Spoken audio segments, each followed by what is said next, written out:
আসসালামু আলাইকুম। আশা করি সকলেই ভালো আছেন। ঘুম থেকে উঠে দেখি ১২টা বাজে গেছে। ওমা! আমার চেহারার কি অবস্থা! আজকে তো জুম্মাবার, অবশ্যই নামাজ যেতে হবে। আর যে শীত, অবশ্যই গরম পানিটা লাগবে। তো তাড়াহুড়া করে গরম পানি রেডি করলাম। এর মধ্যে ১২টা ২৮ বেজে গেছে। তো খুব তাড়াহুড়া করে রেডি হলাম। পাঞ্জাবি পরে আস্তে আস্তে রওনা হলাম মসজিদের উদ্দেশ্যে। আর মনে মনে ভাবতেছি আজকে নামাজ পাবো কিনা। ঘুমতে উঠতে লেট হয়ে গেছে, নামাজ পাবো কিনা। মসজিদের গেটে ঢুকে দেখি ছোট ভাই কয়েকজন মসজিদের সামনে রোদ পোহাচ্ছে, আড্ডা দিচ্ছে। এতে মনোবল শক্ত হলো না, আজকে নামাজ পাবো। তো সময় মতে আসলাম। এর মধ্যে মসজিদে ঢুকে দেখি আমাদের হুজুর খুতবা পড়তেছে। তো মসজিদে ঢুকে পড়লাম। মসজিদে ঢুকে দেখলাম চতুর্দিকে কি আছে। তো আমি ঢুকতে ঢুকতে একটু একটু পরেই নামাজ শুরু হয়ে গেল। তো আমিও সারিবদ্ধ হয়ে দাঁড়াই গেলাম। তারপরে নামাজ শেষ হওয়ার পরে পাশে দেখতেছি প্লেট, এদিকে জিলাপি বিতরণ করতেছে। তো আমি মসজিদ থেকে বের হলাম, বের হয়ে দেখি বাহিরের পরিস্থিতিটা কি। এর মধ্যে দেখি বাহিরে অনেক বড় ডেকসি, যেখানে বোনা খিচুড়ি রাখা হয়েছে।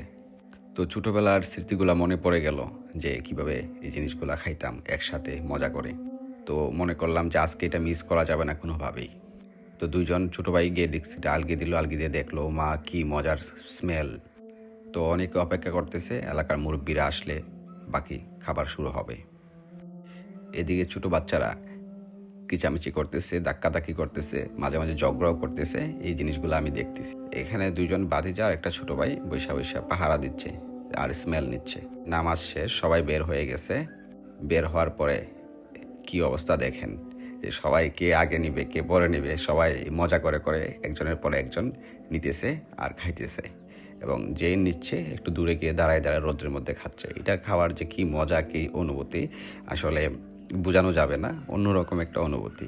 এদিকে আমার দুলাল ভাই অপেক্ষা করতেছে ওনার সিরিয়ালটা কবে আসবে। তো আমি একটা ছোটো ভাইকে বললাম যে দুলাল ভাইয়ের একটা প্লেটের ব্যবস্থা করে দাও। আর সে আমার হাতে একটা প্লেট দিয়ে গেছিলো। তো আমি এটা ছোটো ভাইকে বলতেছি নিয়ে ওইটা তুমি নিয়ে যাও। পরে বলতেছে না ভাই, আমি আরেকটা প্লেট আনতেছি। পরে সে আইনা আমার সাথে দুলাল ভাইয়েরও একটা প্লেট দিয়ে দিল। পরে উনি দুলাল ভাই বলতেছে কাজ কর, জিলাপি দিয়ে খাবো, জিলাপি দিয়ে আসলে খিচুড়িটা অনেক মজা লাগবে। বললাম ঠিক আছে, সমস্যা নেই, চলেন খাইতে থাকি আমরা। আর এদিকে পাশে দেখতেছি যে ছোটো বাচ্চারা কীভাবে খাচ্ছে, এলাকার ছোটো ভাইরা কি মজা করে খাইতেছে, বড় ভাইরা কি মজা করে খাইতেছে, এগুলো আমরা দেখতেছি। আর বাচ্চারা সবচেয়ে বেশি এনজয় করে এই খাবারটা নিয়ে, বাচ্চারা সবচেয়ে এনজয় করে বেশি, যে ছোটো বাচ্চারা আসলে খুব মজা করে খাইতেছে। এর মধ্যে আমার পিছনে আমার এক দাদা ছিল, ওনাকে একটু ফুটেজ নিলাম। যে তারপরে আমি এখানে বৈশা বৈশা খুব মজা করে খাচ্ছি। এদিকে ছোট্ট একটা বাচ্চা দেখেন হাত চাইটা চাইটা খাইতেছে, আসলে খুবই মজা, অল্প অল্প করে খাইতেছে। এই খাবারটা আসলে কতটুকু নিয়ামত, মসজিদে না খাইলে আসলে যে না খায় সে বোঝে না যে আসলে খাবারটা যে কত মজা।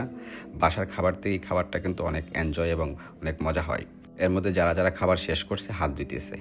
বললাম আঙ্কেল দেখি ডেস্কের কী অবস্থা আছে, কী পরিমাণে আছে। পরে দেখলাম না, মোটামুটি আলহামদুলিল্লাহ সবাই হয়েছে।